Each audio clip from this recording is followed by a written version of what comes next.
Hello नमस्कार। प्रभु यीशु मसीह के मधुर नाम में आप सभी को प्रेमी सलाम। मैं परमेश्वर का धन्यवाद करता हूं कि उसने हमें जीवित और जीतों की पृथ्वी पर रखा है और मैं जय यीशु मानव सेवा में आप सबका हार्दिक स्वागत करता हूं। और मैं आशीष राजकुमार बोल रहा हूं और गुजरात से बोल रहा हूं।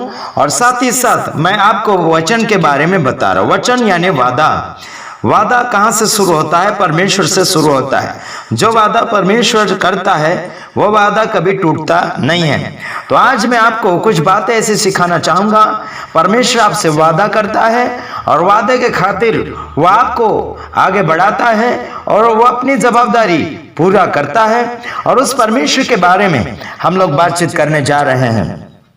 तो आज संसार में बहुत सारे ऐसे लोग हैं जो परमेश्वर के वचन को अलग रीति से सिखाने के लिए कोशिशें कर रहे हैं, अपना नाम और अपनी शोहरत कमाना चाहते हैं। लेकिन मेरा यह है, हमारी इज्जत घटे या बढ़े उसमें कोई हमें परवाह नहीं, लेकिन मनुष्य जाति का जीवन पवित्र और शुद्ध होना चाहिए और स्वर्ग के लायकात बनना चाहिए। यही हमारा उद्देश्य है। तो मैं आपके लिए कुछ वचन शेयर करूंगा और बताना चाहूंगा। जैसे मैं वचन बताता चले जाता हूं, अपनी बाइबल को खोलकर आप पढ़ने के लिए कोशिश कीजिए। अगर किसी को मेरा वीडियो अच्छा लगता है तो लाइक करें, नहीं अच्छा लगता है तो आप देखना बंद कर दीजिएगा और आगे बढ़िए, सही ढूंढने के लिए आगे बढ़िएगा।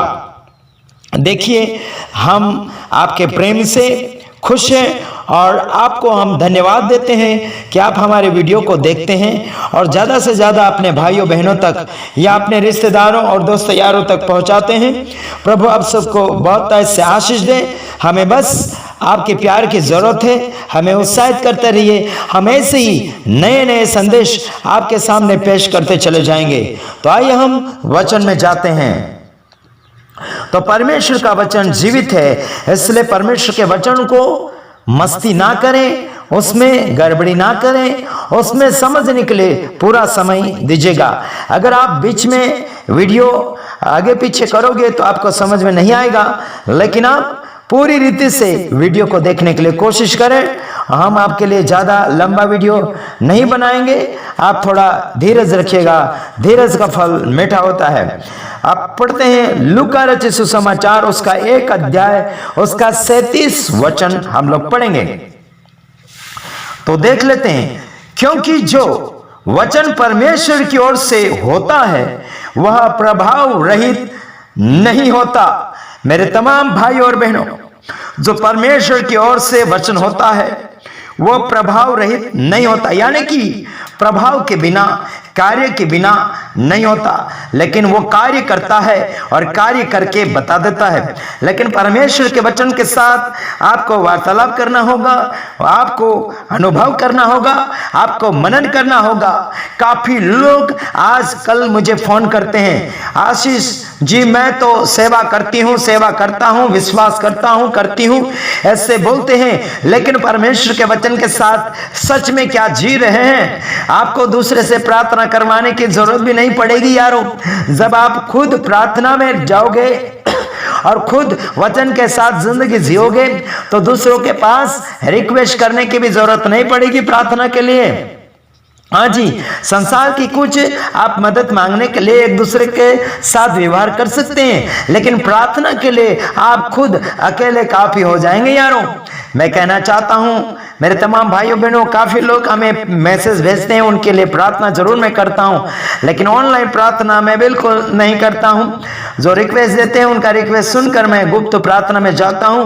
प्रभु मेरी प्रार्थना को सुन रहा है, प्रभु का धन्यवाद करता हूं, लेकिन उसका वचन भेजता हूं लोगों के जीवन में। आज मेरे वचन यानी कि मेरे जीवन के द्वारा, मेरे मुंह के द्वारा आप जो परमेश्वर का वचन सुन रहे हैं मेरे यारों, आप संदेश को सुनिए और जीवन में लागू करने के लिए कोशिश कीजिएगा।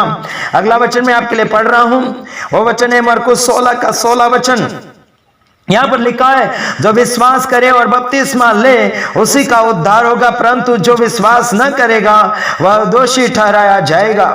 मेरे तमाम भाइयों बहनों, आपको और मुझे विश्वास करने की जरूरत है। विश्वास अगर नहीं करोगे तो आप दोषी यानी कि अपराधी ठहरे जाओगे। जो व्यक्ति अपराधी रहता है उसे दंड दिया जाता है। तो ध्यान दीजिएगा, जो विश्वास करेगा और बपतिस्मा लेगा उसी का उद्धार होगा। मैं कौन से बपतिस्मा की बात कर रहा हूं आपके लिए? मेरे तमाम भाइयों बहनों, ये वचन आपका बपतिस्मा के विषय में बातचीत कर रहा। बपतिस्मा आपका मन परिवर्तन होना चाहिए, मन बदलना चाहिए, मन शुद्ध होना चाहिए। मन का आपका परिवर्तन यानी कि मन का बपतिस्मा विशेष करके होना चाहिए। ये मेरे यारों, आजकल लोग पानी में जितने डुबा रहे हैं, कितने लोग पानी में बपतिस्मा ले रहे हैं, लेकिन क्या उनका सच में परिवर्तन आया है? बिल्कुल नहीं। मैं पानी के बपतिस्मा वाली बातचीत नहीं करूंगा आपके लिए, लेकिन मैं आपका मन परिवर्तन होने के लिए बातचीत करना चाहूंगा। आपका मन बदलिए, जीवन बदलिए, आपका चरित्र बदलिए, आप विश्वास के साथ जीने लग जाओगे। आप परमेश्वर के नजर में इज्जत के लायक बन जाओगे मेरे यारों। कई लोग अलग अलग प्रकार के बपतिस्माएं देते हैं, लेकिन क्या उनमें उद्धार है? क्या नहीं? जिस बपतिस्मा में उद्धार है उस बपतिस्मा का तलाश करो मेरे यारों। पवित्र आत्मा और आग का बपतिस्मा जब होता है, जिंदगी बदल कर रख देता है परमेश्वर।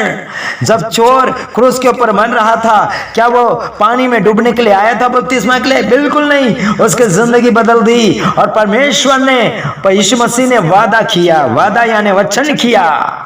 वचन का सच्चा परमेश्वर है, उसके बारे में बातचीत करने जा रहे हैं।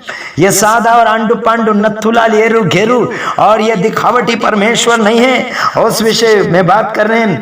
पहला कुरिन्थी उसका 8 का 6 वचन में आपके लिए पढ़ना चाहूंगा। आप अपनी बाइबल में निकाल कर जरूर पढ़ने के लिए कोशिश कीजिएगा मेरे यारों।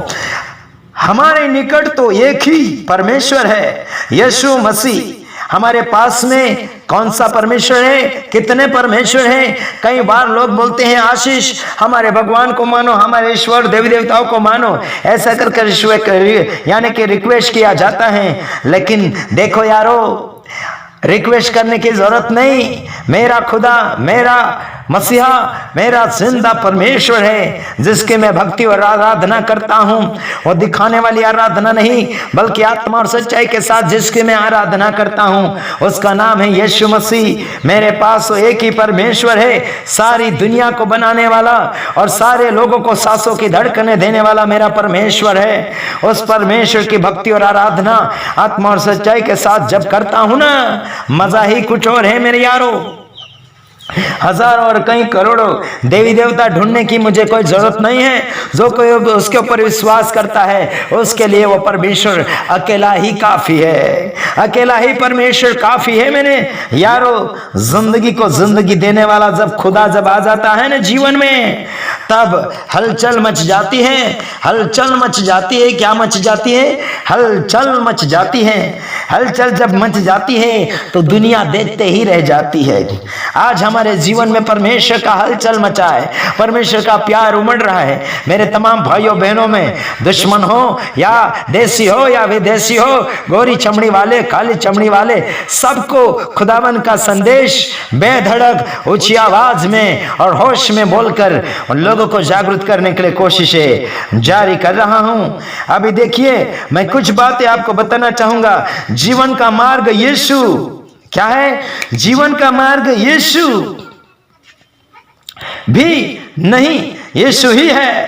हेलो, जीवन का मार्ग यीशु भी नहीं, यीशु ही है। हेलो, यीशु ही है जीवन का मार्ग, वो यीशु भी है, यीशु भी है, वो सब कुछ है। जिंदगी देता, जीवन देता, मार्ग देता, शांति देता, अनंत जीवन देता है। तो मैं क्यों गूंगे मूर्तियों के पीछे और अन्य भगवानों के पीछे क्यों दौड़ूं?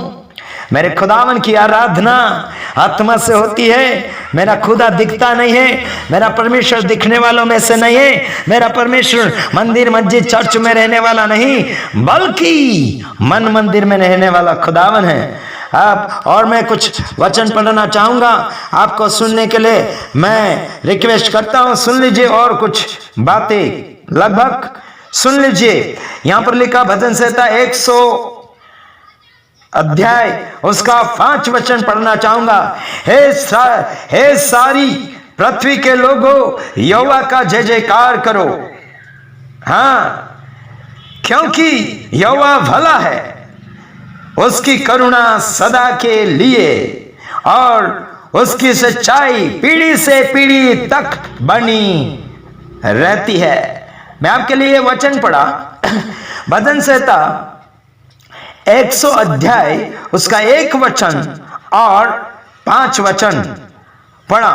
उसमें आप अपनी बाइबल में से मैचिंग करके जरूर कोशिश जारी रखना, उसमें आपका बहुत ही फायदा होगा। सारी पृथ्वी के लोगों को मैं बोल रहा हूं, आमंत्रण दिया है यीशु मसीह परमेश्वर ने आज, और फिर मैं आपको आमंत्रण यानी कि न्योता दे रहा हूं, उसकी जय जयकार करो, उसकी जय जयकार करो। क्यों? क्योंकि वह भला है, उसकी करुणा यानी कि उसकी दया हमेशा के लिए, उसकी सच्चाई पीढ़ी से पीढ़ी तक बनी रहती है।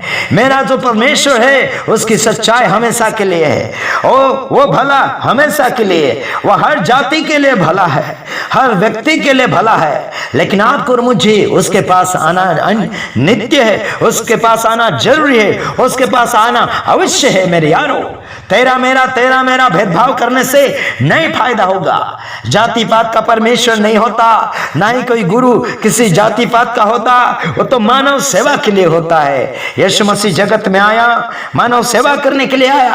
आप और मैं क्या करना चाहिए? मानव सेवा कीजिए, अपनी जिंदगी को सुधारिए, दूसरे की जिंदगी को सुधारिए और जिंदगी जीकर संसार को दिखाना है। यारों, झगड़ा मगड़ा करने से क्या फायदा? आत्मिक जिंदगी बनाओ, क्योंकि वो आत्मा है, वह परमेश्वर जिंदगी देता है। एक और वचन बोलने के बाद मैं समाप्ति की ओर जा रहा हूं। ध्यान दीजिए, मैं आपके लिए पढ़ना चाहूंगा नीति वचन उसका 3 अध्याय उसका 22 वचन और कुलुस्सियों उसका 3 का 16 वचन। यहां पर देखने के लिए आप कोशिश करना। तो ध्यान दीजिएगा, मसीह के वचन को अपने हृदय में अधिकाई से बसने दो, तब इनसे तुझे जीवन मिलेगा। एक्सक्यूज मी, तुमसे जीवन मिलेगा। परंपरा, रीति रिवाज, सन मन क्या क्या करने से आपको ये बिल्कुल नहीं मिलेगा, लेकिन उसके वचन से आगे बढ़ो, उसके वचन को मन में बिठने दो, उसके वचन को बहुत ऐसे मन में राज्य करने दो, तब आपको क्या मिलेगा? जीवन मिलेगा। यारो, जीवन जीवन जीवन। कई बार लोग बोलते हैं हम पुराने मसीह हैं, पुराने धार्मिक लोग हैं, लेकिन परमेश्वर के वचन में तो बने नहीं रहते हैं। फिर परमेश्वर से कुछ हासिल करने के लिए कोशिश करते हैं, नहीं मिल पाता है तो कहीं और निवेदन भेजने लग जाते हैं। आजकल लोग, मेरे पास बहुत से लोग निवेदन भेजते हैं, आशीष जी प्रार्थना कीजिए, ये कीजिए वो कीजिए। हम जरूर उनके लिए प्रार्थना तो करना चाहेंगे, लेकिन उन्हें इतना बोलते हैं कि कब से मसीह लोग हैं। अगर पुराने लोग हैं तो आलसू मत बनो, खुद मेहनत करो, खुद प्रार्थना करो और आगे बढ़ो। संदेश हमसे सुनते रहिए, प्रार्थना में हमें रोकने के लिए कोशिश ना करें। अगर प्रार्थना करवाना चाहते हैं तो जरूर मैसेज यानी व्हाट्सएप भेजिए। मेरे दोनों नंबर के ऊपर व्हाट्सएप चालू हो चुका है। तो ओके, गॉड ब्लेस यू। प्रभु आप सबको आशीषित करे।